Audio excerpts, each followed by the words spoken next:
Stay with me here, because what's unfolding between the United States and Canada right now isn't just another trade dispute. This is something fundamentally different. A sitting American president threatening to fly military jets over a sovereign ally's airspace as coercion. Secret meetings with separatist groups aimed at fracturing a G7 democracy. Tariff threats so sweeping they would effectively embargo an economy that shares the world's longest undefended border. And here's what makes this unprecedented. Canada isn't backing down. Canadian leaders across the political spectrum are using words like treason, sovereignty, and foreign interference. Provincial premiers, who rarely agree on anything, are standing shoulder to shoulder. Prime Minister Mark Carney has emerged as perhaps the most prominent voice challenging American overreach on the world stage. Let me take you inside what's actually happening, because the surface level headlines don't capture the full picture. The mechanics of how this confrontation is building, the historical weight of the precedents being set, and most critically, what it means when America's closest ally, its largest trading partner, the nation it shares an integrated defense system with, decides that enough is finally enough. It started in Switzerland, January 20th, 2026. The World Economic Forum in Davos, Mark Carney took the stage and delivered something different from the typical careful diplomatic remarks Canadian leaders usually offer. "We are in the midst of a rupture, not a transition," Carney declared. He spoke about great powers abandoning even the pretense of rules, about middle powers being forced to choose between negotiating from weakness or banding together to create a third path, about the end of the American world order that had defined international relations for 75 years. He never mentioned Donald Trump by name. He didn't have to. The speech received something virtually unheard of at Davos, a standing ovation. People rising to their feet, recognizing that they just witnessed a leader articulate what many felt, but few dared express. Trump spoke the next day. "I watched your prime minister yesterday," he told the Davos audience. "He wasn't so grateful. They should be grateful to us. Canada, Canada lives because of the United States. Remember that, Mark, the next time you make your remarks." Within 48 hours, Trump rescinded Canada's invitation to his Board of Peace. Then came the tariff threat, 100% on all Canadian goods if Ottawa moved forward with the trade deal with China. A deal that reduced tariffs on Chinese electric vehicles in exchange for better market access for Canadian agricultural products. A relatively modest agreement that Trump himself had explicitly endorsed just 1 week earlier. But that was before Davos, before Carney made the United States look small on the world stage, before a Canadian Prime Minister received applause for essentially declaring that American hegemony was over. What followed wasn't a single crisis. It was a cascade, multiple pressure points activated simultaneously, each designed to test different aspects of Canadian sovereignty. The aircraft controversy erupted on a Thursday evening. Trump posted on Truth Social that the United States would decertify all Canadian-made aircraft. He cited Bombardier, specifically the Global Express business jets, the commercial airliners, and he threatened a 50% tariff on any Canadian aircraft sold in the United States. His justification that Canada was blocking certification of American-made Gulfstream jets, an accusation that Transport Canada had never actually received any formal complaint about. More than half of Bombardier's global fleet operates in the United States. Roughly 67% of the company's sales come from American customers. A 50% tariff doesn't just make the planes more expensive, it effectively kills the market. The timing was surgical. Canada was already reviewing its commitment to purchase 88 American-made F-35 fighter jets, a $27 billion contract that had ballooned from its original $19 billion price tag. Canadian defense officials were examining alternatives, the Swedish-made Green Fighter, European options that wouldn't leave Canada dependent on American supply chains. Trump's ambassador to Canada, Pete Hoekstra, made the connection explicit. He warned that if Canada didn't proceed with the full F-35 purchase, NORAD would have to be altered, The United States would purchase additional F-35s and fly them more frequently into Canadian airspace to fill the gaps that Canada would leave. A sitting American ambassador openly stated that if Ottawa didn't buy American military equipment, Washington would increase unauthorized flights over Canadian territory. That's not alliance management. That's extortion. But Trump wasn't finished, because while the public threats escalated, something else was happening behind closed doors. The Financial Times broke the story. Officials from the Trump administration, described as very, very senior, had been holding secret meetings with members of the Alberta Prosperity Project, a fringe separatist group advocating for Alberta's independence from Canada. According to people familiar with the discussions, the separatists were seeking a $500 billion line of credit from the United States, financial backing to support a referendum campaign, American encouragement for a movement that would fundamentally fracture one of Washington's most critical allies. Let me be clear about what this represents. The Trump administration was meeting with explicit separatists, people openly campaigning to break up Canada, and senior American officials were taking those meetings multiple times, discussing financial support. Treasury Secretary Scott Bessent went on right-wing media and spoke about Alberta's natural partnership with the United States, about how Albertans are very independent people, about rumors of a referendum. The subtext wasn't subtle. Neither were the comparisons that Canadian officials immediately drew to Russia's destabilization of eastern Ukraine. On January 29, 2026, something remarkable happened in Ottawa. The First Minister's meeting, every provincial and territorial premier gathered with Prime Minister Carney. These meetings aren't unusual. They happen periodically, but this one was different. The agenda was supposed to focus on coordinating Canada's response to American trade threats, the usual bureaucratic work of aligning provincial and federal policy. Instead, it became something else entirely, a public demonstration of national unity, a collective drawing of red lines, and a direct message to Washington that Canadian sovereignty wasn't negotiable. Prime Minister Carney spoke first. His language was measured but unmistakable. "I expect the U.S. administration to respect Canadian sovereignty," he stated. "Not hope, not request, expect. I'm always clear in my conversation with President Trump to that effect, and then move on to what we can do together." Translation: these are boundaries. Cross them and there's no relationship to preserve. Then David Iyie, the Premier of British Columbia, stepped forward. Iyie isn't typically known for inflammatory rhetoric. He's a pragmatic progressive focused on housing policy and climate action. But on this day, he used a word that Canadian politicians almost never invoke: treason. To go to a foreign country and to ask for assistance in breaking up Canada.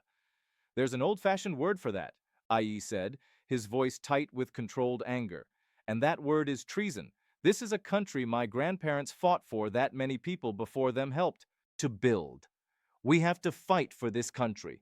And those who would solicit a foreign government to try to come in and take over our country or break it up, that is treasonous activity, and it needs to be called out." The room went quiet. Canadian politics doesn't usually sound like this. The parliamentary tradition favors understatement, careful language, avoiding direct confrontation. But AE wasn't following those rules because the situation he was saying demanded plain speech. Doug Ford, the Premier of Ontario and typically a Trump ally, piled on. "Going behind Canada's back and negotiating is unacceptable," Ford declared. "We're one country, and we should all be sticking together. We shouldn't have groups going around, the federal government's back or the province's back, to negotiate something with the U.S. That's unacceptable. It's unethical." The media then turned to Danielle Smith, Alberta's premier.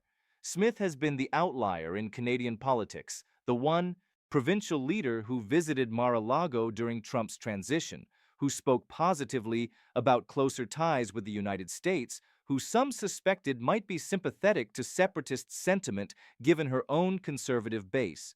But standing there with cameras rolling, with every other premier having just drawn a bright line, Smith had a choice to make, and she chose Canada. I would expect that the U.S. administration would respect Canadian sovereignty and that they would confine their discussion about Alberta's democratic process to Albertans and to Canadians, she stated carefully. Then she added that she would raise the issue through diplomatic channels, making clear that even she, Trump's most friendly Canadian voice, found the interference unacceptable. What you were witnessing in that room wasn't just political theater. It was something the Canadian system rarely produces. Genuine cross-party, cross-provincial unity. Premiers from different parties, different regions, different ideological perspectives, all saying the same thing, not through coordinated messaging, through genuine consensus that a line had been crossed. W.A.B. Canoe, Manitoba's premier, summed it up with characteristic clarity. We had a great day today, and I love the fact that we come out here at every press conference and there's always trying to find the divisions, trying to find the things that we're not united on. They want there to be a heated rivalry, but we're on the same team, Team Canada. Here's what makes Canada's position both difficult and fascinating. The economic relationship between these two countries isn't just significant, it's unprecedented in modern history. 70% of Canadian exports go to the United States. For many provinces, America isn't just the largest trading partner, it's the only substantial export market. Hundreds of thousands of Canadian jobs depend directly on cross-border trade. Integrated supply chains mean that many products cross the border multiple times during manufacturing. Trump knows this. His entire strategy depends on leveraging that asymmetry. The assumption that Canada faced with economic devastation will ultimately cave, will buy the F-35s, will abandon the China trade deal, will accept whatever terms Washington dictates. Because what choice does Ottawa have? Something shifted? Maybe it was Carney's Davos speech laying out an alternative vision where middle powers band together rather than compete for American favor. Maybe it was the separatist meetings which offended Canadian sensibilities so deeply that economic calculations became secondary. Maybe it was simply accumulated frustration with Trump's erratic approach, his contradictions, his willingness to weaponize every aspect of the relationship. Whatever the cause, Canada is diversifying rapidly. Carney announced 12 new trade deals across 4 continents, all negotiated in the 6 months since he took office. Agreements with Europe, with Asian nations, with Latin American partners. None of them replace the American market, not even close. But together, they represent a strategic hedge, an acknowledgement that depending so heavily on a single trading partner, especially one proving so unreliable, represents an unacceptable vulnerability. The China deal is emblematic. It's not a comprehensive free trade agreement. It doesn't make China a major destination for Canadian exports. What it does is reduce Canadian tariffs on a specific number of Chinese electric vehicles in exchange for better access for Canadian agricultural products in Chinese markets. A targeted agreement that addresses specific trade imbalances. But Trump interpreted it as defiance, as evidence that Canada was playing both sides, as proof that Carney was, in Treasury Secretary Bessent's words, pushing his own globalist agenda rather than staying in America's orbit.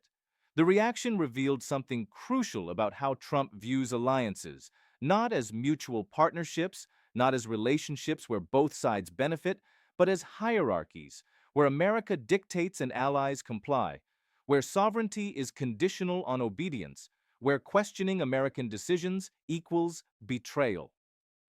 There's an instructive parallel playing out in real time.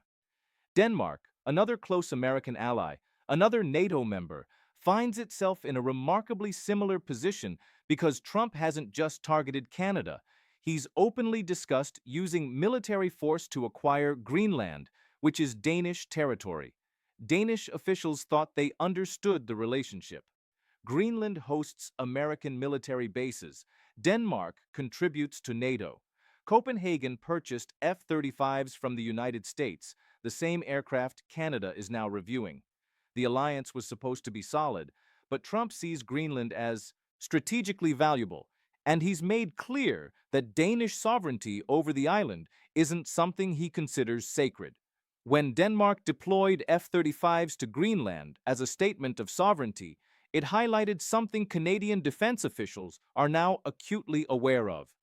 Rasmus Jarlov, head of Denmark's Parliamentary Defense Committee, put it bluntly in an interview. Choose another fighter jet, he warned Canada. The F-35s are in for repairs about half the time or even more. The Americans have all the power of actually destroying our Air Force just by shutting down parts supplies. This is the calculation Canada is making, not just whether the F-35 is the best aircraft on technical merit, but whether purchasing it creates a dependency that Trump will inevitably exploit. Whether every dollar spent integrating Canadian forces with American equipment is a dollar spent building leverage for future coercion. Sweden's SAR, maker of the Gripen fighter, is suddenly looking much more attractive. Not because it's necessarily superior to the F-35. The technical debates are complex, but because Sweden isn't threatening to fly jets over Canadian airspace without permission, because Swedish supply chains don't run through a country whose president just met secretly with Canadian separatists. What's happening extends beyond trade disputes or military procurement. It's testing something more fundamental, where the sovereignty still means something in an era where great powers believe they can dictate terms to smaller nations through economic pressure and implicit threats. Canadian officials keep returning to one phrase: respect for sovereignty.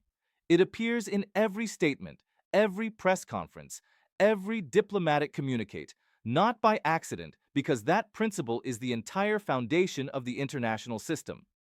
The idea that nations, regardless of size or power, have the right to make their own decisions, to choose their own trading partners, to determine their own military requirements, to resist interference in their internal affairs. Trump's approach rejects that principle entirely. His worldview is transactional, power-based, where relationships are measured by leverage and outcomes, not by shared values or mutual respect. Where threatening an ally's aerospace industry is legitimate negotiating tactics, where meeting with separatists is just exploring options. But here's what he's discovering. Canada, even economically dependent Canada, isn't willing to accept that framework, because accepting it means acknowledging that Canadian sovereignty only exists at American sufferance, that decisions about who to trade with, what weapons to purchase, how to structure internal governance are all subject to Washington's approval. And if Canada accepts that position, what follows? If America's closest ally, its longest standing peaceful neighbor, acknowledges that sovereignty is conditional, what message does that send to every other middle power? To South Korea, facing Chinese pressure, to Poland, bordering Russia, to the Philippines, navigating great power competition in Asia. The global implications are what made Carney's Davos speech resonate so powerfully. He wasn't just speaking for Canada, he was articulating a position that dozens of countries find themselves facing. The choice between maintaining independence at significant cost or accepting subordination for short-term stability. So where does this go? The honest answer is nobody knows, because we're in genuinely unprecedented territory. The United States and Canada haven't faced this kind of confrontation in modern history.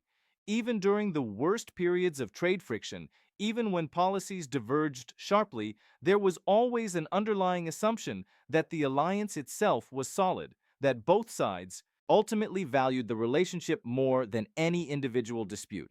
That assumption no longer holds. Trump has made clear he's willing to fundamentally damage the relationship to achieve his immediate objectives. And Canada has decided it's willing to pay economic costs to preserve its sovereignty. The First Minister's meeting wasn't just political theater. It represented a genuine consensus that Canada needs to stick together, that provincial divisions over energy policy or climate action or fiscal federalism are secondary to the external threat.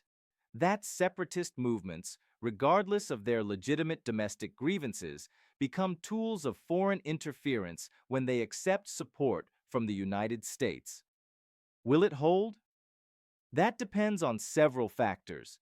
How much economic pain Canadians are willing to endure, whether Trump follows through on his most extreme threats or, as he often does, backs away when faced with genuine resistance, whether other countries join Canada in pushing back, creating a coalition that can actually balance against American pressure. The early signs are mixed. Polling shows that roughly 70% of Albertans want to remain part of Canada despite the separatist agitation. The meetings with Trump officials haven't translated into genuine popular support for independence. That's encouraging, but polling also shows economic anxiety is rising.